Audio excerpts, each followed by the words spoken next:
yakin nih anak kayak begini mau melayani Tuhan gitu.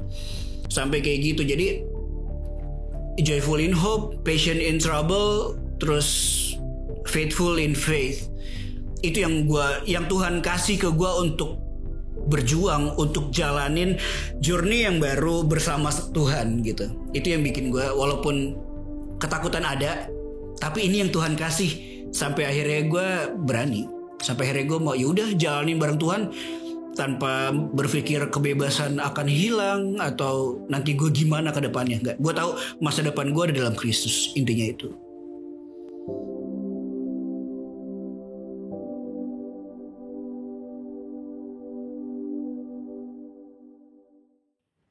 Gue Abraham Caleb. Ini cerita gue.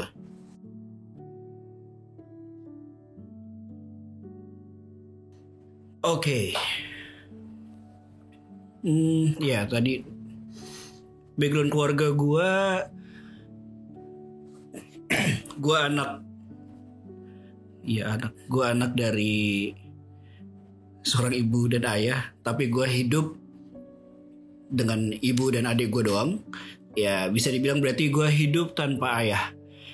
Gue menjalani kehidupan bertiga sama keluarga gue dan sama keluarga besar lainnya.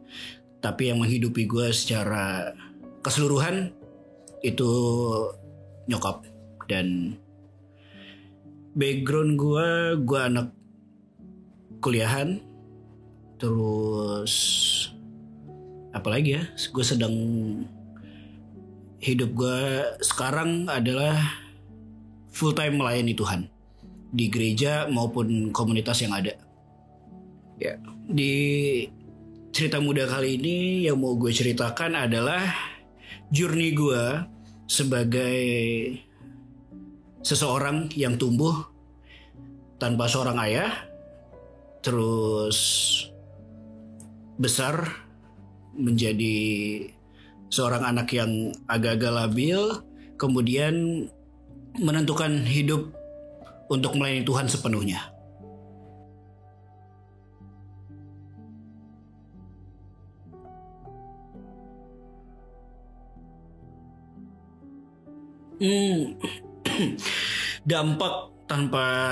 dampak hidup tanpa seorang ayah ya. Karena gimana ya? Kalau gue secara pribadi sebenarnya gak terlalu menyalahkan, gak terlalu memusingkan. Maksudnya itu gak keluar dari pikiran gue gitu. Jadi dampak secara gue secara pribadi gak terlalu berpengaruh. Tapi mungkin itu muncul dari sikap-sikap gue. Karena mungkin gue deny aja kalau gue sebenarnya punya father issue, punya masalah karena gue hidup besar tanpa ayah gitu. Tapi semakin gue dewasa, semakin gue ngelihat semuanya, kehidupan gue satu persatu, ya kelabilan gue, kenakalan gue sebagai anak remaja pasti berpengaruh dari situ. Itu gitu. Jadi mungkin dampaknya akhirnya gue jadi remaja yang nakal, remaja yang hidup dalam pergaulan bebas seperti itu.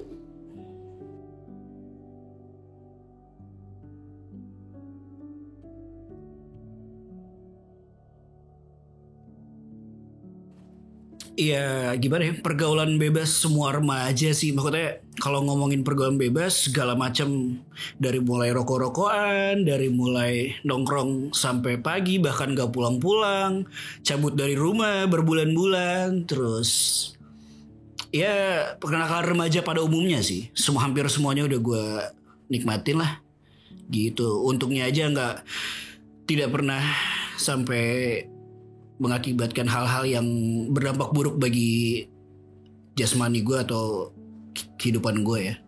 Intinya gitu.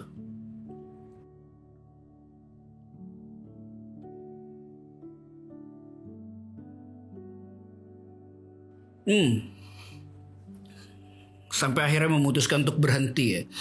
Jadi ceritanya itu gue bandel dari gue SMP. Mulai ya SD mulai coba-coba bandel. SMP tuh sebandel itulah ya, buat orang-orang di sekitar gue pasti tahu banget seberapa kacau dan gak jelasnya hidup gue waktu itu gitu. Padahal SMP ya, SMP kelas 1, 2, 3. Itu momen gue ngalamin segalanya. Momen gue nikmatin hal-hal buruk di luar sana. Dan itu apa ya, udah jadi habit. Bahkan ya kalau gak kacau bukan gue kayaknya. Keluarga besar gue pun kayak udah, kalau ada masalah lagi gue kayaknya gak bakal nolongin ya anak, mungkin kayak gitu kurang lebih. Jadi berjalan terus sampai akhirnya, dan gue sempet di DO beberapa kali. Terus ya gitulah, karena nikmatin bandel jadi DO pun gak masalah buat gue, karena teman-teman ada, tongkrongan ada buat gue. Terus pelampiasan apapun dari barang haram sampai perilaku haram bisa gue lakukan saat itu gitu. Dan ya udah enak aja semuanya berjalan sampai pada akhirnya satu hal yang nggak pernah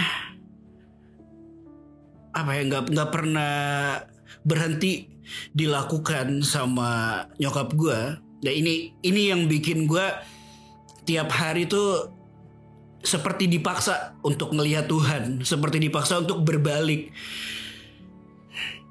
Karena sebandel-bandel gue, sehancur-hancurnya gue di luar sana, nyokap gue tetap bilang kalau gue anaknya dia yang diberi sama Tuhan, yang harus dia pertanggungjawabkan.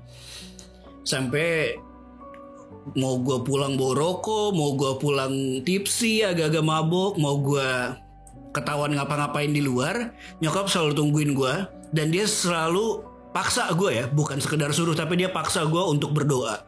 Dia paksa gue, dia sampai nungguin gue kalau gue belum berdoa. Walaupun nih gue pulang masuk rumah ngantuk lah, apalah, teler lah, tapi dia bakal tungguin, gue pengen lihat lu berdoa dulu.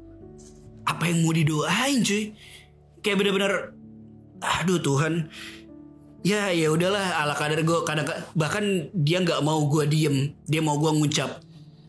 Walaupun ya udah setelah itu kadang-kadang gue kayak udahlah, pura-pura asal-asal aja ngomong ya Tuhan, gue udah sampai rumah dan terima kasih bla bla bla. Ya udah, nyokap gue tidur. Tapi itu dilakukan berkali-kali.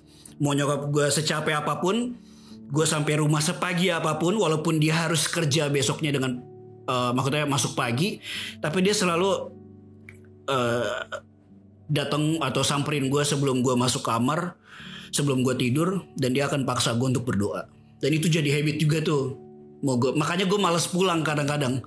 Gue mendingan tidur di tongkrongan, tidur di rumah temen gitu, daripada ya gue habis bandel harus langsung berdoa. Itu nggak masuk akal buat gue gitu. Tapi itu yang nyokap gue lakukan sama gue setiap hari, hampir setiap hari, berulang-ulang sampai akhirnya gue sempet di DO di SMK.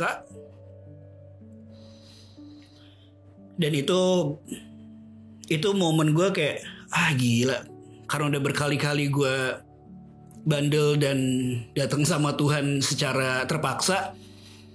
Akhirnya di situ gue kayak, Tuhan, gue mau berubah deh kayaknya. Tuhan, gue mau mulai sungguh-sungguh deh sama lo kayaknya. Ya walaupun kayak cuman sekedar asal sebut sih, tapi nggak berhenti di situ. Gue mulai cari komunitas, gue mulai cari orang-orang yang gue tahu capable untuk gue curhatin, untuk support gue dalam spiritual dan hal-hal rohani yang walaupun gue jalanin sendirian. Karena kalau gue ajak temen, karena gue termasuk orang yang nggak bisa sendiri. Gue orang yang senengnya rame-rame, senengnya ngumpul, nongkrong, ya pokoknya hidup bareng-bareng lah gitu. Jadi kalau gue sendirian tuh sebenarnya gue secara secara psikologi mungkin ya, gue bukan nggak kuat, tapi gue nggak mau gitu. Gue pengennya suasana yang rame. Tapi di momen gue pengen balik sama Tuhan, gue tahu teman-teman gue nggak ada yang bisa gue ajak kayak gitu.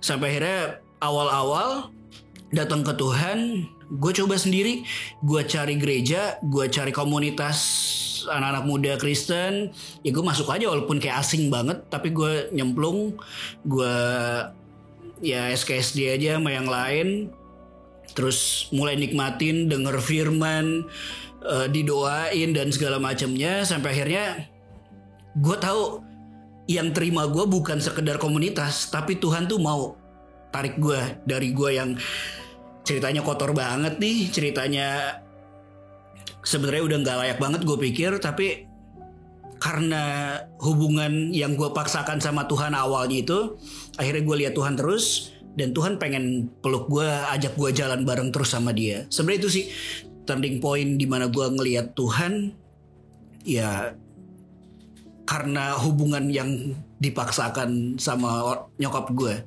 sampai akhirnya gue mau datang sama dia terus gitu.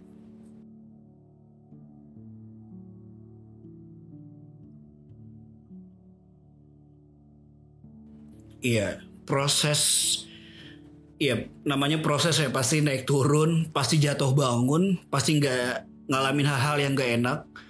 Gue beberapa kali pindah komunitas, gue beberapa kali eh,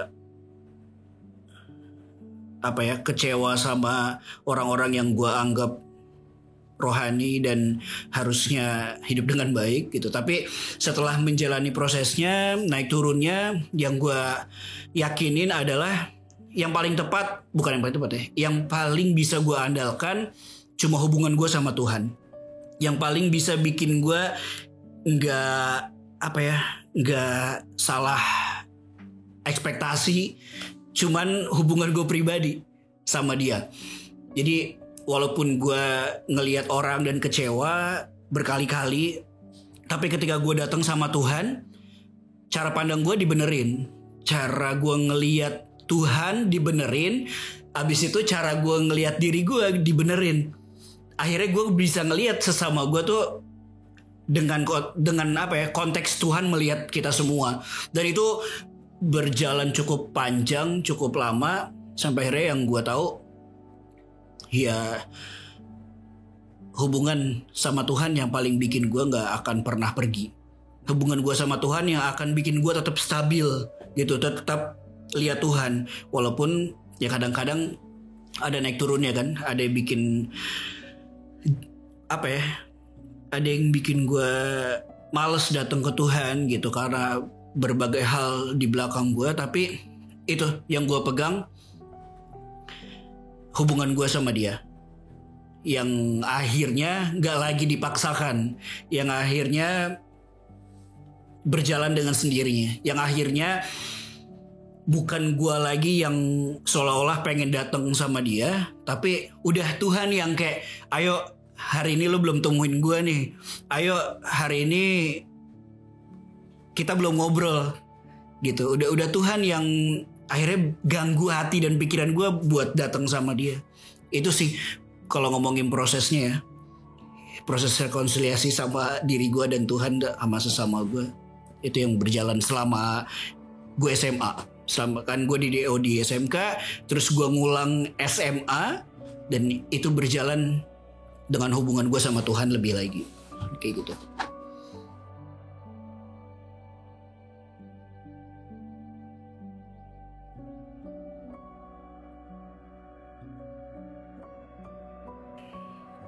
Jadi biasalah anak-anak SMA pasti pasti melihat jenjang berikutnya tuh maunya apa, mau kuliah, mau kerja dan segala macam. Sedangkan gue mengenal diri gue sebebas itu.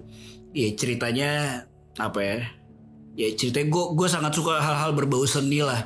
Ya musik, ya lukis, ya apapun itu yang berbau seni. Ya, dan itu gue anggap gue banget. Sampai akhirnya ya sebelum lulus dari SMA, ya biasalah nyokap gue mempertanyakan, lu mau kemana, mau ngapain selanjutnya gitu. Ya gue bilang kayak gitu, gue bilang apa adanya gue, kayak ini nih passion gue nih gitu. Anaknya nyeni banget, nyetrit banget ceritanya karena masa lalu yang kayak gitu kan. Ya udah, nyokap gue cuma bilang doain. Ya karena saat itu juga hubungan gue sama nyokap udah mulai baik. Hal-hal yang maksudnya gue udah sering rajin ibadah, gue bersekutu sama anak-anak komunitas Kristen gitu yang benar-benar membangun hidup gue. Jadi kayak nyokap gue cuma bilang doain, dia nggak maksa lagi gitu.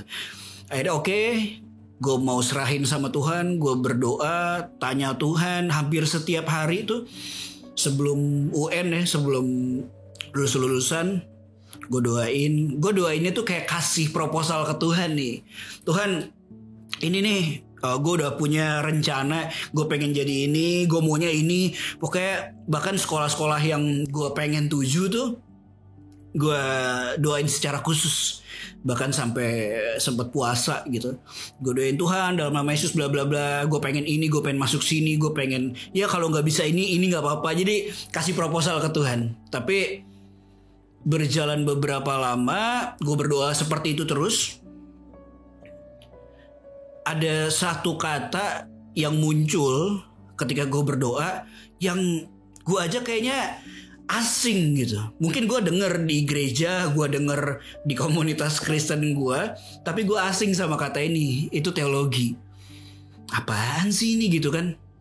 Kayak iya gue tahu teologi itu orang yang belajar tentang ketuhanan lah, ilmu tentang Tuhan namanya teologi gitu kan. Jadi kayak Tuhan kenapa ada ini, proposal gue kan bukan ini gitu. Gue maunya bukan ini, kenapa ini muncul dan kayak ayo lab ucapin, ayo lab sebutin aja at least gitu. Tapi enggak apaan sih teologi. Tapi kadang ya setelah udah nggak doa, gue searching teologi itu apa dan segala macam gitu kan. Cuman gue nggak mau doain sampai agak ngambek ke Tuhan. Gue nggak doain itu semua. Gue ngambek nggak mau doa karena gue pengennya ini. Tapi setiap kali gue duduk mau berdoa yang muncul tuh kata teologi. Gue kayak hampir semingguan lebih lah gue nggak berdoa itu. Kemudian udahlah ya, udah mepet juga gitu, kayak toh doain gak ada salahnya, ngomong doang gitu kan. Ya udah Tuhan, gue nggak tahu nih awal-awal doa gue cuma ikutin aja kayak Tuhan, kenapa sih muncul kata teologi nih? Maksudnya apa Tuhan, mau gue jadi apa? Orang yang sekacau ini mau Tuhan jadiin apa sih gitu? Dengan teologi gitu ya, dengan konsep yang gue tahu. Orang teologi itu berdiri depan mimbar, melayani, hidup dengan penuh kesederhanaan, melayani dengan sepenuh hati, sedangkan ego gue masih sangat main gitu. Tapi ya udah, gue ikutin, gue doain, sampai akhirnya gue memutuskan untuk masuk ke sekolah teologi, memutuskan untuk untuk berani nyemplung melayani Tuhan sepenuhnya tanpa embel-embel. Nanti gue dapat duit gak nih? Gaji gue aman gak nih? Hidup gue bisa sebebas dulu gak nih? Bisa seenak itu gak gitu? Udahlah, gue ikutin aja Tuhan maunya apa gitu. Jadi akhirnya itu yang gue pilih. Gue ikutin kata hati gue untuk apa yang Tuhan mau, yang Tuhan taruh di hati gue gitu ke depan.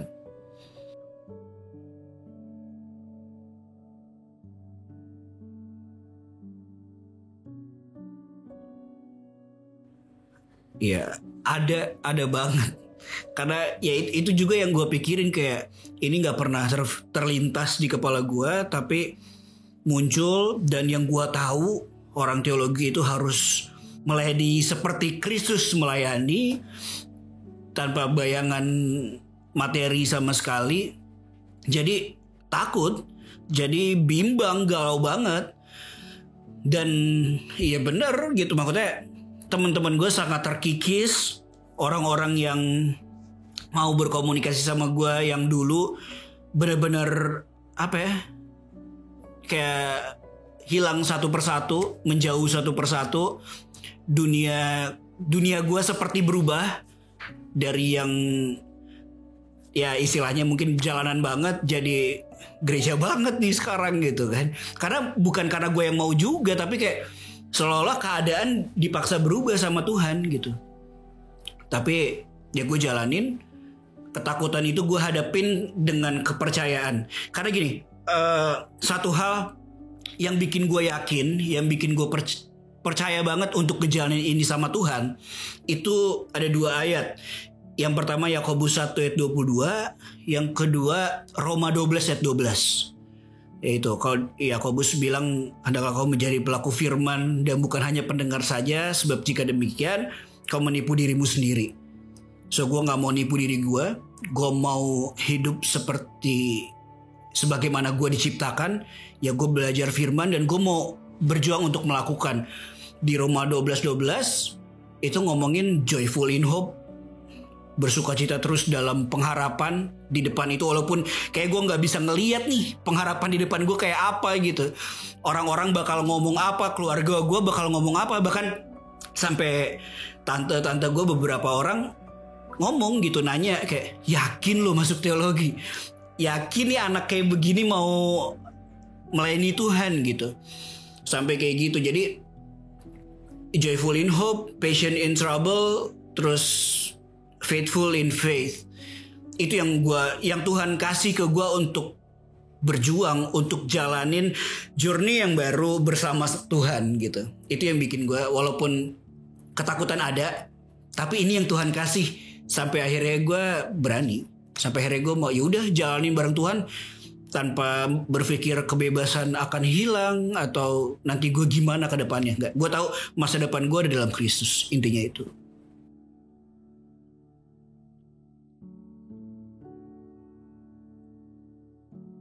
Oke. Orang-orang yang berdiri buat gue itu yang pasti nyokap gue sih.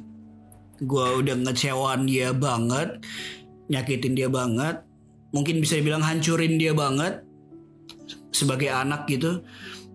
Tapi dia terus berdiri, dia terus, ya walaupun gue tahu dia juga pasti ada sakitnya, pasti ada malesnya, nasihatin dia anak berkali-kali tapi bengal banget dari dulu. Tapi dia yang benar-benar berdiri, benar-benar. Gue yakin dia yang doain gue yakin dia yang bertahan karena gue yakin seperti apa yang dia bilang gitu. Kalau gue ini tanggung jawab yang Tuhan berikan sama dia. Tapi gue tahu juga, gue sadar juga semakin gue dewasa dalam Tuhan, nyokap gue juga manusia yang punya proses. Jadi kita sama-sama berjuang gitu. Dan nyokap gue lah orang yang paling berdiri buat gue. Terus komunitas gue, kakak-kakak rohani gue, bahkan partner-partner gue yang berjuang, yang gue curhatin, yang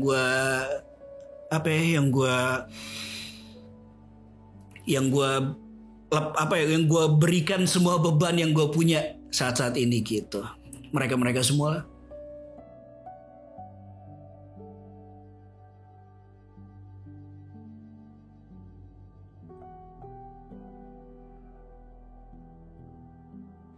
Oke. Ini yang dari awal sebenarnya nggak ke-mention ya. Kalau masalah, kalau gue sampai ketemu bokap gue, persoalannya adalah gue nggak pernah ngerasa dia terlalu bermasalah. Maksudnya gue nggak pernah ngerasa kebandelan gue, kehancuran gue ini karena dia. Entah gue karena gue mendinai atau gimana, tapi gue bertumbuh dengan prinsip gue yang kayak gitu. Sampai akhirnya dengan berjalannya waktu, semakin gue dewasa pun gue sadar pasti ada bagian itu yang membuat gue labil dan gak jelas. Tapi gue tahu ini rencana Tuhan. Mungkin kalau ini gak pernah terjadi, gue gak akan pernah kenal Tuhan seheboh ini gitu. Mungkin gue gak pernah mau masuk sekolah teologi. Mungkin gue gak pernah punya kerinduan untuk ngelihat Tuhan, mungkin ya. Tapi karena gue percaya ini yang Tuhan mau terjadi sama gue, dan ini yang ngebentuk proses kehidupan gue sehingga gue bisa ngelihat Kristus gitu. Jadi kalau ngomongin apa yang mau gue bilang, gue bakal berterima kasih untuk apapun yang pernah dia lakukan terhadap keluarga kita, juga terhadap gue secara pribadi. Karena jujur gue sayang juga sama dia, gue deket juga sama bokap gue, dan gue cuma mau bilang gue udah ampunin semua yang dia lakukan ke gue. Dan ya ayolah kita hidup ngelihat Tuhan gitu, dengan bersama-sama gitu, dengan hubungan yang baik. Sebenarnya itu sih yang benar-benar pengen gue bilang.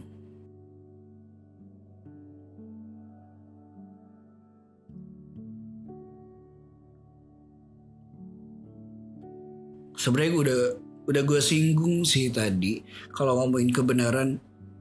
Karena gini, yang akhirnya gue terima proses kehidupan itu apa ya, adalah sebuah perjalanan gitu. Tapi nggak ngomongin cepat atau lambat, tapi perjalanan dimana lo ajak siapa dalam jalan itu gitu. Ketika lo nggak ajak Tuhan, lo akan ngelihat hidup lo sekacau apa. Tapi ketika lo ajak Tuhan, lo akan diarahin kepada jalan yang mungkin kacau, mungkin agak nggak enak, mungkin naik turun atau mungkin terseok-seok. Tapi karena bareng siapanya ini, karena bareng Tuhannya ini, lo bakal sukacita terus. Karena lo tahu gitu. Karena gue sendiri pun sadar ketika gue ngalamin banyak hal yang gak nyaman dalam kehidupan gue, dan gue mau lihat Tuhan, dan gue mau yakinin bahwa gue ajak Tuhan gitu, pengharapan tuh ada, sukacita tuh ada. Karena Tuhan sendiri yang bakal hibur gue gitu. Karena gue ya anaknya dia. Walaupun bokap gue di dunia gak sempurna, tapi justru kesempurnaan tuh ada di situ. Ada sesuatu yang indah yang bisa gue lihat, ada juga sesuatu yang gak nyaman yang gue anggap sebagai realita. Itu kesempurnaan gitu loh. Ketika cuman nyaman-nyaman aja, ya berarti lu gak sempurna. Tapi ketika ini jalan bareng-bareng dan ada Tuhan di situ, itu yang bakal bikin semuanya tuh indah. Semuanya dilihat sempurna. Bukan masalah lo seperti malaikat-malaikat terbang atau ngomongnya selalu rohani dan segala macam. Enggak. Kebenaran yang gue dapat dari journey kehidupan gue adalah gue tahu Tuhan selalu ada buat gue. Dia setia, dia gak pernah pergi, dan dia selalu akan ajak gue kemana dia pergi. Jadi ketika gue dekat sama Tuhan, bukan lagi soal gue berharap gue pengen ada di mana Tuhan ada, tapi Tuhan yang akan tarik dan paksa gue kemana dia pergi. Sebenarnya itu kebenaran yang gak bisa gue ingkarin. Banyak hal yang nyaman, yang enak, yang kayaknya hari-hari ini gue pengennya kayaknya di situ deh. Tapi gimana, gue nggak ngerti gimana caranya. Tuhan bikin gue nggak di situ, cuy. Tuhan kayak, aduh nih anak, kayak enggak. Mungkin Tuhan nggak ngomong aduh nih anak ya, tapi kayak nih pelan-pelan gue arahin nih. Nggak di situ. Satu-satu hal yang bikin gue nyaman dan nggak lihat Tuhan lagi dihilangin. Satu-satu hal yang bikin gue gak fokus sama Tuhan lagi disingkirin sama Tuhan. Sampai akhirnya ya udah, gue jalan sama Tuhan. Itu kebenaran yang paling gue pegang sih sampai detik ini. Dan gue yakin kita juga akan ngalamin hal itu kalau kita ajak Tuhan dalam kehidupan kita.